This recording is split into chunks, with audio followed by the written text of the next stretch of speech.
அனைவருக்கும் வணக்கம். எங்கே இருக்குன்னு பார்க்குறீங்களா? இது திருவண்ணாமலை மாவட்டம் ஆரணியில் இருக்க புத்திர காமேஸ்வரர் சன்னதிங்க. இந்த சன்னதிக்கு முன்னாடி இருக்க நாக சிலைகளை தான் பார்த்துட்ருக்கோம். இங்கே நூற்றுக்கணக்கான நாக சிலைகள் இருக்குங்க. எதுக்காக இவ்வளோ சிலைகள்னு கேட்குறீங்களா? ஆமாங்க, இங்கே இருக்கவங்க நாகதோஷமோ இல்லை ராகுகேது தோஷமாக இருக்கவங்க இங்கே சிலைகளை பிரதிஷ்டை பண்ணுவாங்க. அது மட்டும் இல்லை, செவ்வாய்க்கிழமை ஞாயிற்றுக்கிழமை போன்ற நாட்களில் அவங்க வச்சுட்டு போன சிலைங்களுக்கு அபிஷேகம் செஞ்சு தீபாராதனை காட்டிட்டு போவாங்க. அது மட்டும் இல்லைங்க, இங்கே ஒரு பெரிய விசேஷமே இருக்குது.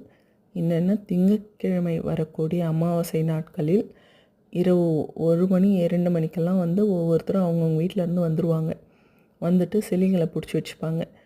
மற்றவங்கெல்லாம் அதுக்கப்புறம் கழுவி பொட்டு வச்சு மஞ்சள் குங்குமம்லாம் வச்சுட்டு இந்த சிலைங்களை 108 முறை சுற்றி வருவாங்க. அப்படி வரும்போது அவங்களோட வேண்டுதல் நிறைவேறதா இங்கே ஒரு சரித்திரமே இருக்குங்க.